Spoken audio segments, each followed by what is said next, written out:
Maria, appuyée contre l'embrasure de la porte, regarde le sol où le balcon s'est effondré, les yeux écarquillés d'horreur.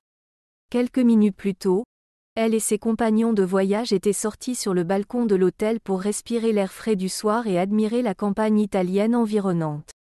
Le balcon était bondé, Maria se sentait étouffée, et elle fit un pas en arrière, se serrant dans l'embrasure de la porte. Au même moment, la structure branlante du balcon s'est effondrée et 8 personnes ont perdu la vie. Maria a été sauvée par miracle. Après l'incident, la jeune fille est restée quelque temps en convalescence. Elle grandit dans la famille du baron Michele Lorenzo di Mancini et de Geronima Mazzarini, où les préjugés parentaux, la croyance en la providence et l'astrologie sont inhérents. Maria soupçonnait que l'effondrement du balcon n'était pas seulement une tragédie et son sauvetage étonnant, mais aussi un mauvais présage.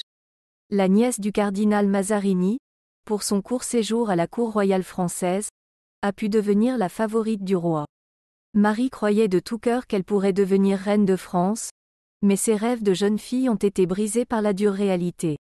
Son bien-aimé Louis cherchait une épouse plus convenable, et on lui a gentiment donné un époux sous la forme du riche aristocrate italien Lorenzo Onofrio Colonna. C'est vers lui que Maria se dirige lorsqu'elle manque de perdre la vie. En arrivant à Milan, la jeune Mancini rencontre Lorenzo, qu'elle n'avait jamais vu auparavant. Pour leur plus grand bonheur mutuel, ils se prirent d'affection l'un pour l'autre. Le jeune marié n'avait qu'1 an et demi de plus qu'elle, il était séduisant et si galant qu'elle fut conquise.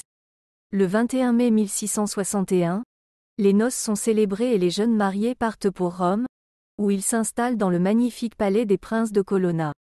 Une vie heureuse commence. Les 2 époux s'aimaient d'un amour passionné. Lorenzo ne quittait presque jamais sa jeune épouse et répondait à tous ses souhaits. Maria a les plus belles robes, les bijoux les plus chers et un luxe digne des rois. La duchesse a l'occasion de créer un petit salon français dans leur palais, où elle reçoit des invités de France.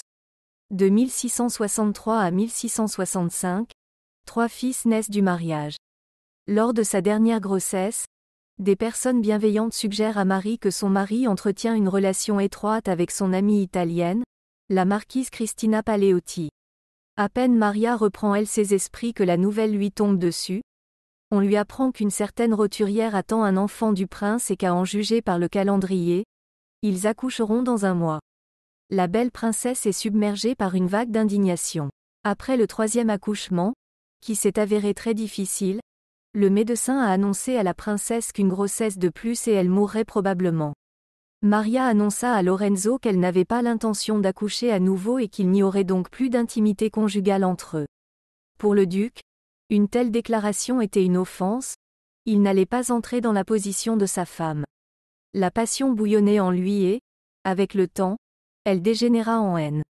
En 1668, Marie reçoit la visite de sa sœur Hortensia. Elle aussi avait des problèmes avec son mari. Il s'est avéré être un jaloux pathologique et avait manifestement de graves problèmes de tête.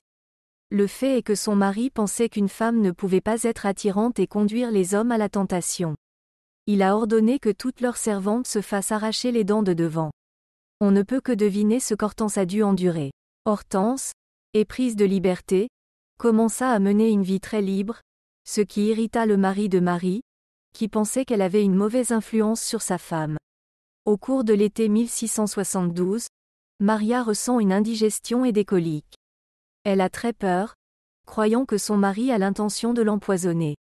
La princesse raconte immédiatement tout à Hortensia, partage ses soupçons et les 2 sœurs s'enfuient d'Italie vers la France. Mais personne ne les attend là-bas.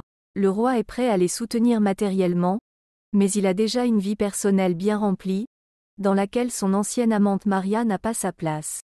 Marie quitte la France et commence à errer à travers les pays d'Europe, séjournant périodiquement dans les palais de ses riches amis, puis se réfugiant à l'abri des monastères. Elle s'initie à l'astrologie et écrit plusieurs livres. Malheureusement, ses œuvres ne sont pas parvenues jusqu'à nous. La princesse mourut en mai 1715, après avoir survécu 26 ans à son mari. Avant de mourir, le prince pardonna à sa femme qui s'était enfuie et recommanda à ses fils d'aimer et de respecter leur mère. Merci d'avoir consulté ce site.